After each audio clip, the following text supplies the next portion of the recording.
Welcome back to the channel. This is Punched, and this is a channel about war games. So today I'm going to talk about my recent side quest, if you will, and that is I've been authoring a Vassal module. And this is the Vassal module that I've been working on. It's the Pacific Islands Campaign Guam by Grognard Simulations. This is Grognard Simulations' first title from way back in 2010. And it's really not the module I wanted to make, but it's sort of the module I needed to make. I needed to get my feet wet and create a Vassal module so that I can actually make one for Armored Knights Case Blue, but also by Grognard Simulations. So let's get after it here. Let's give you the nickel tour, and then we'll be done here. I thought I would report back on what I have been doing instead of other things that I've wanted to do instead, such as put up more turns for the Armored Knights Guderian Crosses the Muse game I have on the table over here. But instead I've been doing this, and it's been a rewarding activity. So first, we're on the page. You can go to vassalengine.org and you can search for modules. You can also search for game companies and such. We happen to have arrived here. You could also do a Vassal Module Pacific Islands Campaign. That'll work. Here's Iwo Jima. That's another one, and I didn't write that one. And here is Guam. And we find ourselves back at the same location. Okay, so let's click on the file right there, and you can see that we are downloading. And let's go to that folder. And that's our file. So we downloaded it fairly effectively. And what I need to do here is I'm going to copy the file, because this is not where I typically keep them. I'm going to go over here to desktop and go to my Vassal Modules folder and copy it in there. So that's PIC Guam. Yay. Okay, now I have taken the liberty of already starting up Vassal, which, by the way, Vassal is, I've been getting into it. I've been playing a solo game on Normandy 44 to learn the game system, and I've been playing a face-to-face game in which we're running a turn, German turn, then Allied turn, so one game turn about every other day, and we get on with a Zoom call to have a video call and audio while we're doing it. So that's been pretty rewarding. I'll also point out this area over here to the right-hand side that talks about server status. So if you want to look up the popularity of games, at least games that are on Vassal, you can do so. And what we're looking at here, the selected item, is we're looking at the multi-man publishing title Inflection Point. It's one of their Battalion Combat Series games. And a little birdie told me that Santa Claus is going to put that under the tree for me, which is good because I'm planning to play it in January at the Battletech 6 event here in Northwest Houston, Texas, USA, Earth, you know. Interesting thing, 221 games. If you open it up, you can see all the different people who have been playing, the number of games that they've been playing, and so on. I believe that's the number of games. That could be number of players, but in any event, it seems fairly popular. Good stuff. Okay, let's go ahead and open that module.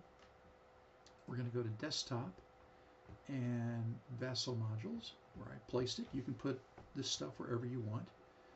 And I'm going to open up PIC Guam. Open. You see it loading it here in the upper left, and then it's actually going to open the module. We see some nice game art here, and I'm going to start a new game. I could be the US or the Japanese player, but instead I'm just going to be the observer, which lets me play both sides. I'm not going to start a new log file, don't need it. So we are presented with the map, and I would like to find where this scenario is actually going to play. So let's pop up the mini map right there. And okay, mini map is up, and we have our counters. And we'll dismiss the mini map. I happen to know as well that in these areas I've placed the available naval support for the Americans, and left them conveniently 1, 2, 3, 4, 5, 6. Oh, the destroyers are close inshore, so I might have to move them perhaps there. And now they are not close inshore and not subject to a rule that says the Japanese get to shoot back at them. But what we can see here is a scenario called the capture of the Orote Peninsula. That's this peninsula over here in this area. Control Z. And so what I'm demonstrating right now is a basic capability of Vassal, which is called a map flare. So it's an Alt left click on the mouse, and you can see that when this happens, we get text showing up here. This is useful when you're online to say, hey, hey Bob, my hypothetical opponent, my imaginary friend is called Bob, and so Bob, take a look at this hex, that sort of thing. So as you can see, we have the Japanese units here. We have the fortification counters that are relevant to the game. You can stack and unstack units and see what you've got. You can also hover over a stack of units and get a quick glimpse of what is in the entire stack all at one go. So useful stuff. So this is Vassal, and the kind of stuff that we have going on here, we have obviously D6 die rolls, which is a thing in the game. We can get your units. So any particular unit that you might want for this scenario is already programmed in here. So for example, if you needed to take a casualty on this battalion, then you could delete the unit and bring in a couple of companies. So suppose we took Bravo Company here as the casualty. So now we have Alpha and Charlie, and it just sits in the stack. If you need to move units, then you can move them. Note how I've zoomed in a bit. Note how you get a nice moved indicator right here. You can also do I believe it's Control T, and show the path of movement. And you can toggle that on and off, which is awfully convenient. I have it set up so in the toolbar here in the upper left, you can undo things. So undo showing that. And notice now I'm undoing the move. And if I've completely undone the move, then the movement marker is removed as well. Also, you can clear all move markers. So if you were to do this and move some units here, notice I moved a stack because they were not expanded. If you expand out the stack, you can move individual units. So I'm going to clear the move markers for everybody. This is just basic stuff here in terms of how this game operates. So I've completely undone everything. Let's see, what can you do with a unit? You can suppress it. You can mark it out of supply if you must. You can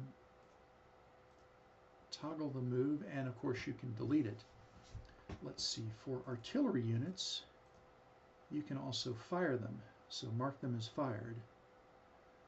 Since the artillery unit only gets to fire once per turn, that's a useful thing. You get the same effect over here with your ships. You can fire and unfire those. So this is pretty basic stuff.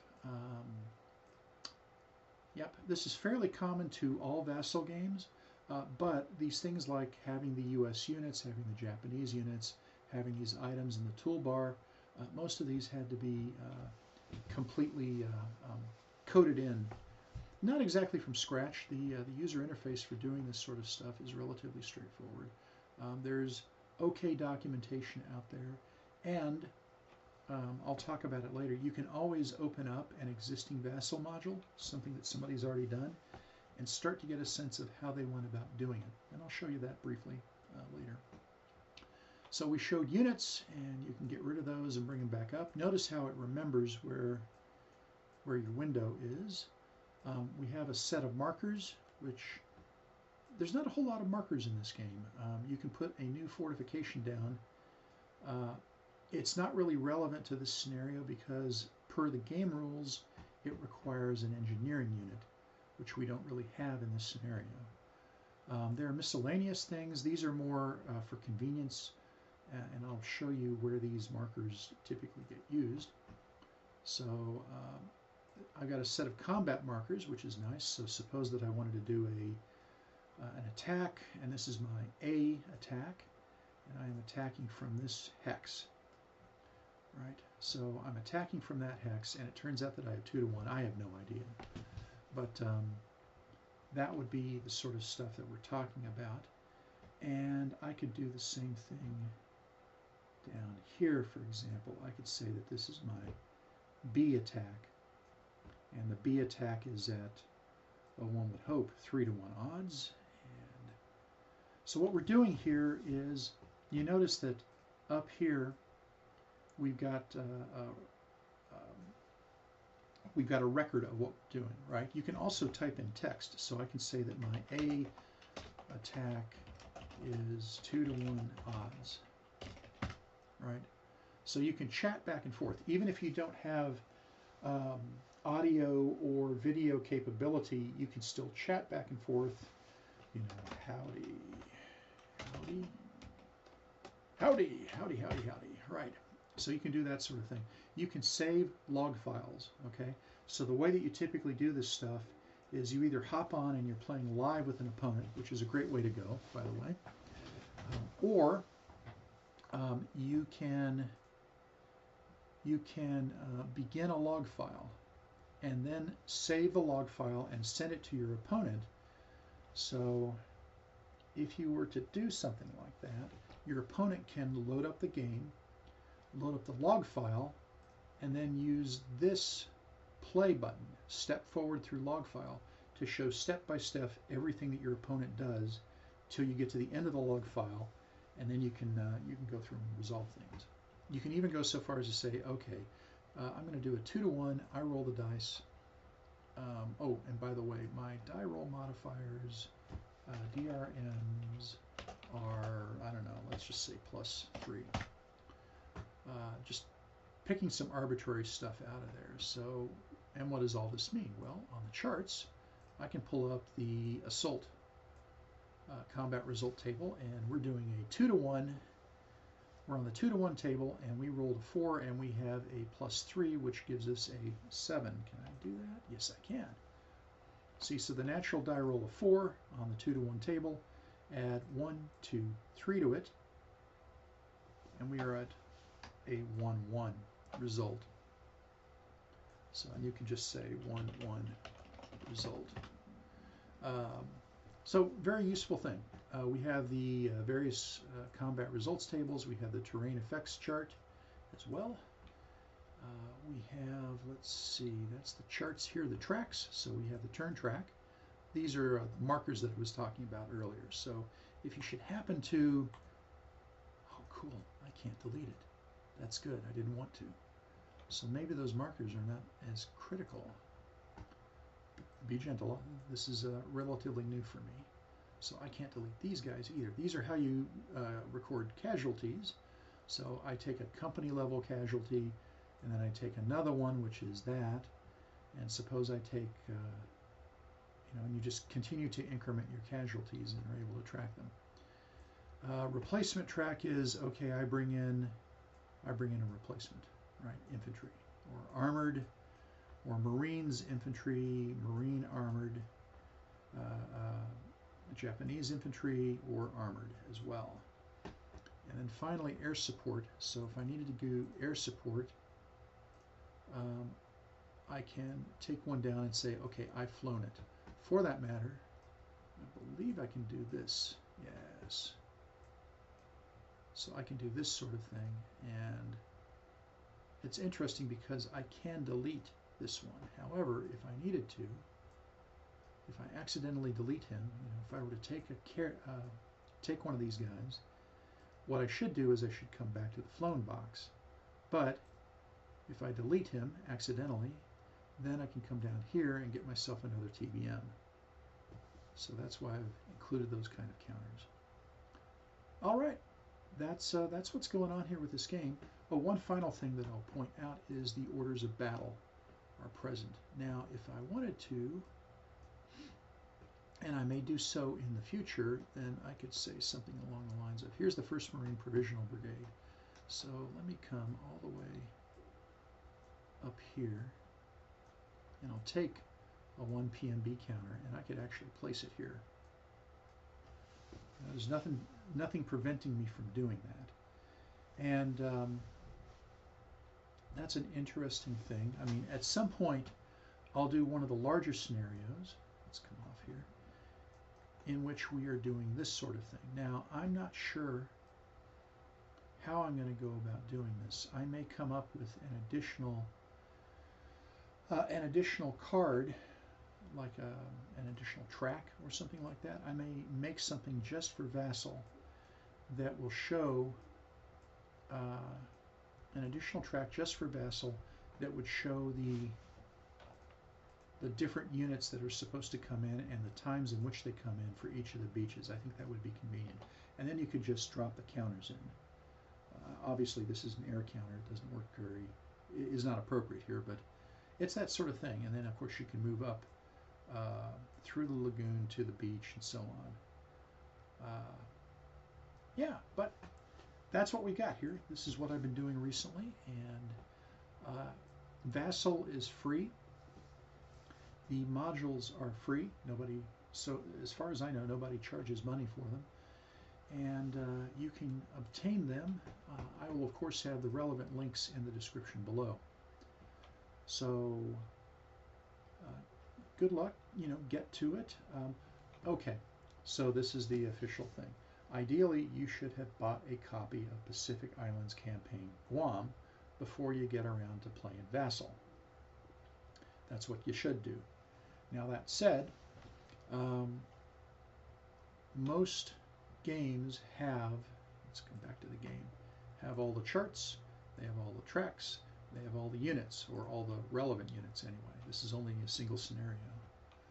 So something I've found to be the case is going out and doing some window shopping, okay?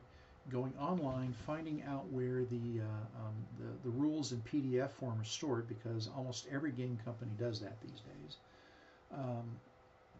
It's certainly the case that, for example, Multiman Publishing, you can go and find all of their stuff, for example. You can find, I think, most GMT games. Anyway, most of the games that I'm familiar with, you can go and actually find the rules for them online. Of course, there's nothing preventing you from having your, I own a copy of Normandy 44, I own a copy of Iwo Jima there, that's what this one is. I own a copy of Guam, that's fine. I actually own a copy of Panzer Battles, and Santa's bringing me Inflection Point, and I have the Death Ride. I have a playtest copy of Death Ride Kursk, Gross Deutschland. I have a purchase copy of Death Ride Normandy, Point to Hawk. I own, let's see, playtest copy of Half-Eat Ridge, and so on and so forth. So the cool thing, though, is that you could go out and say, well, I'm thinking of getting, what would it be? What do I not own in this list? Let's suppose, for example, that I was really excited about Kharkov Battles. Suppose I didn't own a copy of it. Well, let me get out of this one. So I'm going to close. I'm not going to save the game. Suppose that I wanted to try out Kharkov Battles. I mean, even if you don't own the game, right, you can get the module and you can start a game and you can type in some stuff and ultra secret password, And then you can pick a, let's say, third Kharkov, Manstein's backhand slap, and join the game as observer, which I think will still allow me to do most everything. Solo probably would be good too, but let's go finish. And now we are in Kharkov battles. You can see the boundary scenarios, that's useful, and the various units that are present. What is this guy? German Breakdown Regiment. Okay, so that's a German. He looks German. And undo that, and so on. So the cool thing is, this gives you a really good opportunity to try it before you buy it, at least to kind of get your... It's not quite the same as having a map and counters and charts and all this tactile feel of the components in the box, and breaking the shrink wrap and so on, but you do get a sense of what's going on in the game, and this is probably better than you would get from, say, going to Board Game Geek. Board Game Geek is very good for what it does, right? And it lets you look at pictures and the box and counters and other counters and so on. It's very good for that, but it's, you know, it's not perfect. And being able to do something like this, I think, would be a good thing. In fact, I'm just about decided that Kharkov battles would be a way for me to go.